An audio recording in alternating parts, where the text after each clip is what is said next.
Selamat pagi anak-anak. Bapak akan mengingatkan lagi kepada kita semua ya tentang materi sangat sederhana.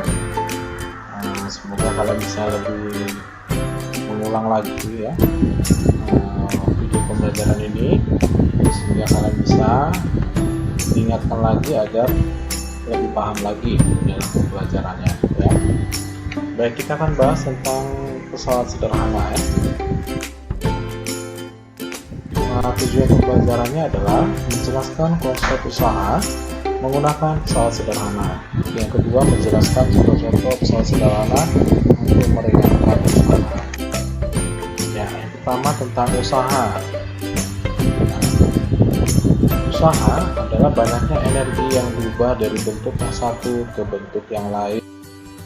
Kita bisa lihat di sini ada sebuah gambar benda, kemudian ada gambar gaya ya. Kanan kita lihat ya, ketika benda itu ditarik oleh gaya dan dia berpindah sejauh S ya, maka usaha yang dikerjakan adalah F dikali S. Gaya dikali S itu adalah perpindahan ya, perpindahan. Oke, jadi W sama dengan sekian Newton dikali sekian meter, itu adalah satuannya. Sehingga bisa ditulis W berapa Nm Newton meter, nah itu sama dengan sekian Joule ya. Kita lihat, nah di sini ada dua besaran yang mempengaruhi usaha, yaitu gaya dan S atau perpindahan ya. Ini adalah contoh siswa ini mendorong tembok. Dimana kita tahu kalau kita mendorong tembok itu ya dengan kekuatan yang kita miliki ya tidak akan bergerak, sehingga bisa disimpulkan bahwa orang ini atau anak ini tidak melakukan usaha ya, meskipun dia mungkin merasa lelah atau dia merasa sudah sekuat tenaga, tetapi tetap secara konsep fisika siswa ini belum melakukan usaha atau tidak melakukan usaha. Nah, ini adalah beberapa gaya yang dikenakan pada suatu benda. Nah, kita akan bisa lihat ternyata gaya yang menghasilkan usaha itu hanya gaya yang segaris dengan perpindahannya, sehingga bisa dilihat yang segaris itu adalah F1, F2, dan F6 ya. Kemudian kalau kita mengingat lagi tentang resultan gaya waktu kita belajar tentang gaya, maka yang ke kanan itu searah dengan perpindahan itu ditandai dengan tanda plus ya. Kemudian F6 itu ke kiri ditandai minus seperti itu ya. Ya, sehingga W usaha adalah resultan gaya dikali perpindahan. Jadi resultan gayanya adalah F1 tambah F2 minus F6 kali S seperti itu. Ya, usaha adalah gaya pada jalan dikali perpindahan. Nah, ini ada suatu contoh anak-anak. Kamu lihat ada gambar truk dan gambar mobil ya. Ketika jika mobil kita parkir setengah meter di depan truk, maka berapakah usaha yang harus dilakukan gaya pada mobil ya. Kita lihat gaya yang dilakukan oleh mobil kecil itu 50 Newton, kemudian perpindahan jarak totalnya adalah 10 meter. Nah, di sini ada kalimat jika mobil kita parkir setengah meter depan truk ya, berarti kamu harus tentukan dulu perpindahan yang dilakukan oleh mobil ini berapa ya.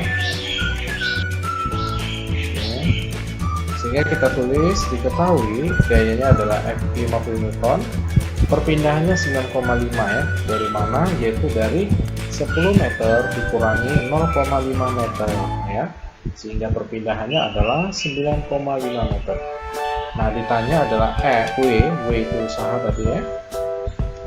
Nah, kita bisa tuliskan W sama dengan F dikali S, sehingga W sama dengan 50 Newton dikali 9,5 meter, jadi hasilnya 475 Newton meter atau 475 Joule ya. Satuan SI dari usaha itu adalah Joule. Nah, ini ada contoh soal lagi. Balok tersebut bergeser ke kanan, Meskipun memperoleh gaya gesek sebesar 5 Newton, berapakah usaha yang dilakukan oleh resultan gaya pada balok tersebut? Nah, kita bisa hitung. Diketahui gaya 1 100 Newton, F2 200 Newton, F3 minus 5 ya. F3 itu adalah gaya geseknya, yaitu nilainya minus karena dia berlawanan dengan arah gerak benda. Lalu perpindahnya S ada 5 meter, maaf. Ditanya W. Nah, W sama dengan F1 tambah F2 tambah F3 dikali perpindahannya. Jadi W sama dengan 100 tambah 200 dikurang 5 dikali 5. Nah, hasilnya akan sama dengan 1475 Joule ya. Nah, harapannya kalian paham ya di sini. Nah, sekarang kita akan lihat tentang pesawat sederhana yang kedua ya. Kalau tadi kita sudah bahas tentang usaha, sekarang kita bahas tentang pesawat sederhana.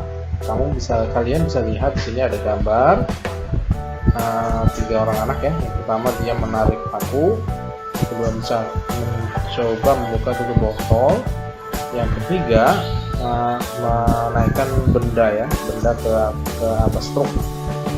Nah, mungkin pertanyaannya yang muncul, bagaimana cara mencabut paku? Kamu bisa lihat, kalau pakai tangan kan saya yakin kita bisa bayangkan ya, akan sulit untuk mencabut paku. Lalu bagaimana cara membuka botol? Nah, di sini kan kita lihat masih dengan tangan kosong ya. Bagaimana menaikkan beras ke atas truk? Nah, ini juga harus kita juga pikirkan ya, ini tidak mudah gitu. Kalau apalagi berasnya kan kalau dia dari bentuknya itu berat ya, dia besar nih, masanya juga pasti besar. Baik, pengertian. Diperlukan pesawat sederhana, yaitu alat sederhana yang dapat membantumu melakukan usaha dengan mengurangi besarnya gaya. Nah, di sini kita lihat, di sini sudah mulai tersinggung mana karena dia menggunakan alat bantu ya. Alat bantu yang di sini dia bisa mencabut paku, yang di sini bisa mencabut tutup botol. Nah, di sini bisa lebih meringankan untuk menaikkan beras ke atas truk. Nah, sekarang kita lihat prinsip kerja pesawat sederhana dikelompokkan menjadi beberapa bagian. Di antaranya yang pertama tuas, yang kedua katrol, yang ketiga bidang miring, yang keempat roda gigi, yang kelima roda berporos. Kita akan bahas satu-satu ya pesawat sederhana itu. Yang pertama tentang tuas. Tuas atau pengungkit adalah pesawat sederhana yang berbentuk batang keras dan sempit yang dapat berputar di satu titik atau titik tumpu. Kita bisa lihat ini adalah bentuk tuas berupa batang ya, dan dia bisa bergerak bebas pada satu titik, yaitu namanya titik tumpu.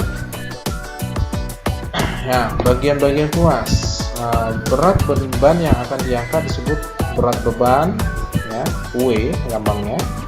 Gaya yang digunakan untuk mengangkat batu atau beban disebut gaya kuasa atau F. Jarak antara penumpu dan beban disebut dengan lengan beban. Ini lengan bebannya. Dan jarak antara penumpu dengan kuasa adalah lengan kuasa. Nah, besar usaha yang dilakukan kuasa sama dengan besarnya usaha yang dilakukan beban ya. F dikali LK sama dengan W dikali LB, itu adalah persamaan untuk tuas anak-anak. FK itu gaya kuasa, W itu berat beban, LK lengan kuasa, LB lengan beban. Satuannya kalau F itu Newton, W Newton, LK meter, LB meter ya. Kemudian keuntungan mekanis anak-anak. Keuntungan pada pesawat sederhana disebut dengan keuntungan mekanis atau disingkat KM. Secara umum, keuntungan mekanis didefinisikan sebagai perbandingan berat W dengan kuasa atau perbandingan lengan kuasa dengan lengan beban, sehingga KM sama dengan W per FK sama dengan LK per LB. Nah, ini adalah persamaan untuk menghitung keuntungan mekanis suatu tuas ya. Contoh soal anak-anak, perhatikan gambar berikut ini. Di sini ada tuas yang digunakan untuk mengangkat beban. Kita lihat di sini ada gambar 600 ya, ini 6 meter 2 meter. Nah ditanya F, apabila beban diletakkan 2 meter dari titik tumpu, maka gaya dan keuntungan mekanis pada tuas di atas adalah berapa? Kita cari ya. Diketahui LK sama dengan 6 meter, LV sama dengan 2 meter, W 600 meter. Ditanya yang pertama F kuasa B km. Nah kita gunakan persamaan rumus tuas ya, F kali LK sama dengan LB kali W. F kali 6 meter sama dengan 2 meter dikali 600, sehingga F sama dengan 1200 dibagi 6 yaitu 200 meter. Jadi dari sini kita bisa menghitung besarnya kuasa itu adalah 200 meter. Kemudian keuntungan mekanis kamu bisa gunakan W dibagi F, yaitu 600 dibagi 200 sama dengan 3 ya. Nah sehingga kita bisa tentukan nih, F nya 200, KM nya adalah 3 ya. Kita lanjutkan anak-anak. Nah jenis tuas anak-anak ada 3 sebetulnya jenis tuas. Yang pertama jenis tuas pertama, yaitu kamu bisa lihat dari skemanya ya, skema gambarnya nih. Nah tuas jenis pertama itu termasuk tuas jenis pertama yaitu ketika tumpunya di tengah ya. Kita lihat urutannya, tumpunya di tengah, bebannya di kiri atau di kanan ya, atau kebalikannya boleh. Titik tumpu berada di antara titik beban dan titik kuasa. Contohnya adalah apa? Gunting,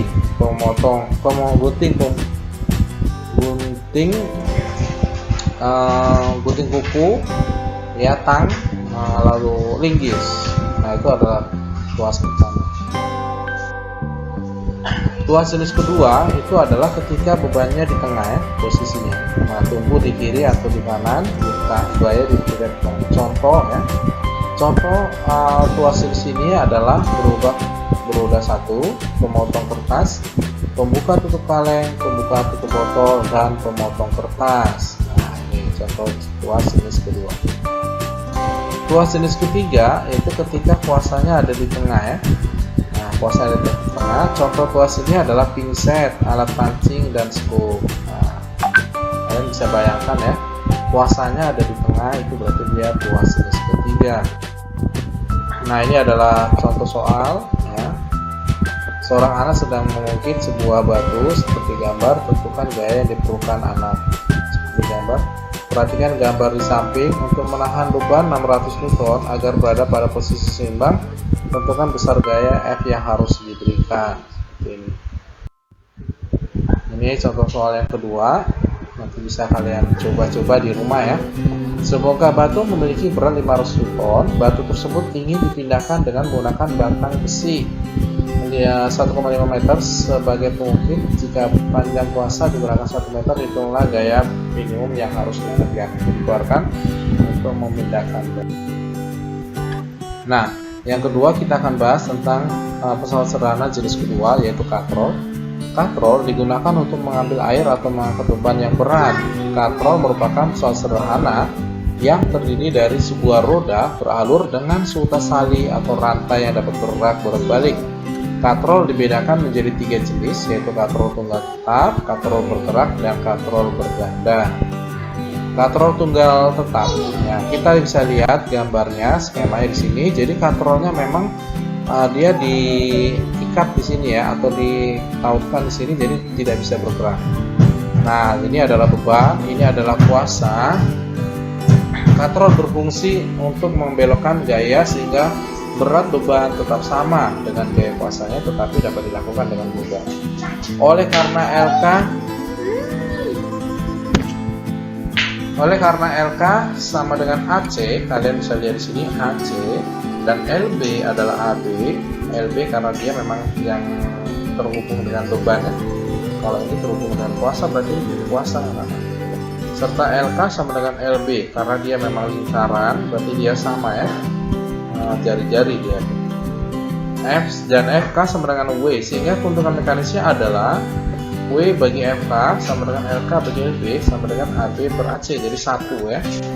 Jadi keuntungan mekanis untuk katrol tunggal tetap itu jelas 1, jadi dia nilainya 1. Katrol tunggal bergerak, nah ini katrol tunggal bergerak ketika katrol ini memang dia bisa bergerak naik turun ya. Nah, bebannya ditautkan di sini. Nah, prinsip katrol tunggal bergerak mengalihkan gaya tetapi tidak mengubah arah gaya. Titik tumpu katrol tunggal bergerak berada di titik B. Nah, ini titik tumpunya ya, jadi ditautkan di sini. Lengan beban LB adalah jarak AB dan lengan kuasa LK adalah jarak HB. Dengan demikian berlaku persamaan sebagai berikut. LK sama dengan 2 LB ya. LK sama dengan 2 kali LB. Kalian bisa lihat sini. LK nya berarti yang mana nih? LK berarti yang sini ya. LK BC berarti ya. BC, kemudian LB berarti AB ya. AB. Nah, kamu bisa lihat ini kalau BC itu kan diameter, kalau LHB itu kan jari-jari. Jadi kita tahu dari lingkaran diameter adalah 2 kali jari-jari, sehingga LK sama dengan 2 kali LB.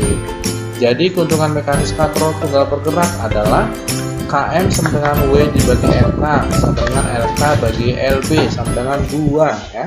Jadi keuntungan mekanis katrol tunggal bergerak itu 2 ya.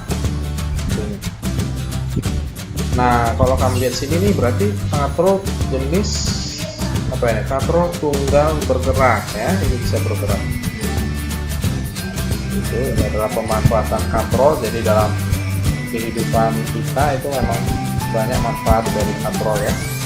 Biasanya untuk mengangkat beban-beban yang berat yang tidak mungkin diangkat oleh tenaga manusia. Katrol takal. Nah, ini adalah sistem katrol yang jumlahnya banyak, lebih dari satu ya. Keuntungan mekanis dari katrol majemuk bergantung pada banyaknya tali yang dipergunakan untuk mengangkat beban. Pada gambar dapat kamu lihat 4 tali digunakan untuk mengangkat beban. Kita lihat yang mana maksudnya 4. Nah, ini yang maksudnya 4 adalah 1, 2, 3, 4. Jadi ada 4 tali ya yang digunakan untuk yang menanggung beban. Jadi bisa dikatakan keuntungan mekanisnya sama dengan 4. Jika kamu akan mengangkat beban 100 Newton, cukup dengan gaya 25 Newton saja. Nah, benda sudah terangkat. Seperti itu. Dari mana dapat 2? Dari sini jumlah kali yang menanggung beban. Atau kita mengingat lagi ya, katrol tunggal bergerak itu keuntungan mekanisnya adalah 2. Ditanya berapa kuasa. Nah, kita bisa hitung KM sama dengan berat dibagi kuasa. Ya, beratnya ini bisa digabung kalau diketahui berat katrol, gabung juga dengan berat beban. Jadi KM 2 sama dengan 20 tambah 5 sama dengan dibagi F, sehingga F adalah 25 dibagi 2, itu 12,5 Newton. Nah, ini untuk latihan soal yang bisa kalian coba ya di rumah. Seorang pekerja pada bangunan menaikkan pasir dengan cara seperti terlihat pada gambar di samping. Tentukan gaya yang dikeluarkan oleh pekerja untuk berat beban 50 Newton dan keuntungan mekanik dari katrol. Ini juga contoh yang kedua, sistem katrol digunakan pada suatu proyek bangunan seperti gambar di samping. Tentukan gaya yang diperlukan untuk menaikkan beban seberat 120 Newton. Ini juga contoh soal lain. Lihat gambar di samping, berapakah gaya yang diperlukan untuk menarik beban. Kedua, berat beban 1600 diangkat dengan menggunakan sistem katrol seperti gambar di bawah. Tentukan besar kuasa yang dibutuhkan untuk mengangkat beban tersebut. Kalian bisa coba di rumah untuk perhatian soal. Nah, sekarang kita akan bahas tentang bidang miring ya. Bidang miring adalah pesawat sederhana yang tersusun dari suatu permukaan miring yang berpenampang berbentuk segitiga. Bidang miring berfungsi sebagai pengalih gaya. Kita lihat ini segitiganya di mana, di sini ya. Ya, ini adalah contoh-contoh bidang miring. Ada kapak, pisau, obeng, skru ya. Nah, bidang miring keuntungan mekanis bidang miring adalah perbandingan panjang dengan tinggi bidang miring. Panjang lintasannya dibagi tinggi. W dibagi S dengan S bagi H. Semakin kecil sudut kemiringan bidang, semakin besar keuntungan mekanisnya atau semakin kecil gaya kuasa yang harus dilakukan. Jadi kalau mau mempermudah lagi dengan gaya yang kecil, kita bisa perpanjang lagi nih ke sini, perpanjang S-nya diperpanjang gitu ya. Nanti akan lebih ringan lagi gayanya. Baji merupakan alat yang memiliki sisi membentuk bidang miring seperti pada gambar samping. baji dapat dikategorikan sebagai pesawat sederhana karena memiliki keuntungan mekanis yaitu memenuhi rumus di bawah. KM adalah panjang dibagi lebar. Panjangnya bisa dilihat di sini dibagi lebar. Ini adalah baji atau termasuk kapak ya. Kapak itu dari baji.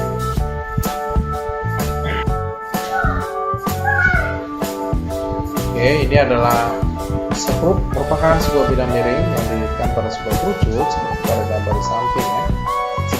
Jika jarak antara ulur pada skrup disebut dengan interval skrup dan jari-jari M.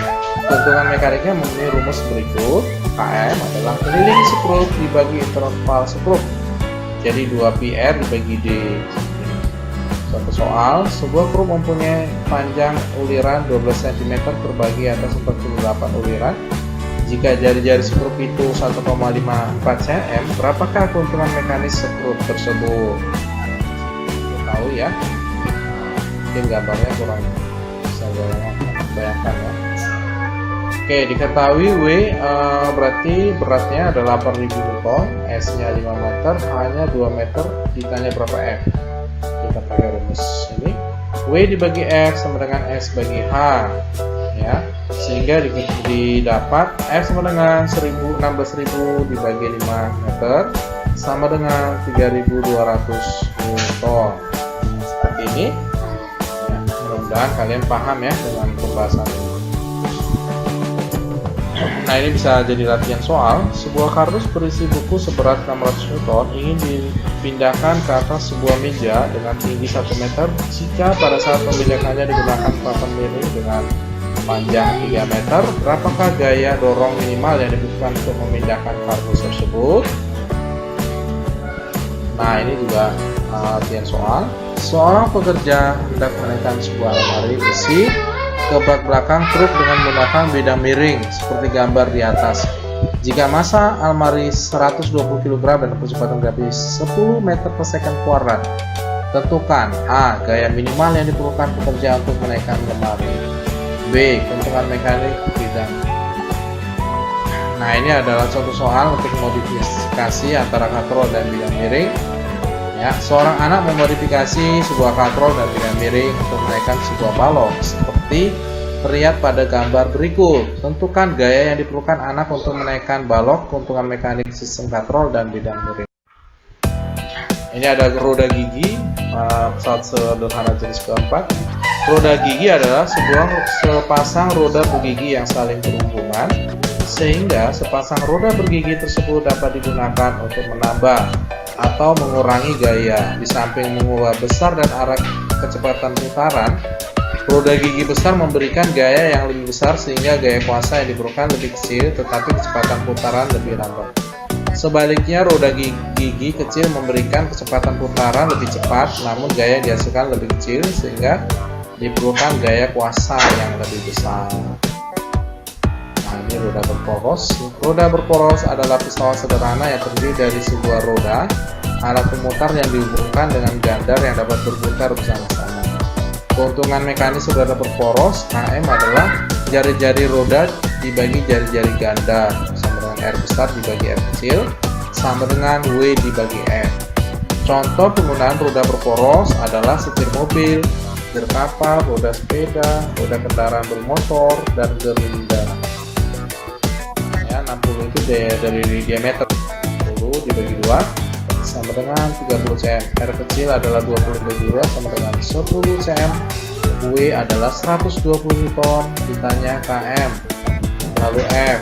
Nah, km bisa kita hitung, R bagi F kecil, kita banding 3.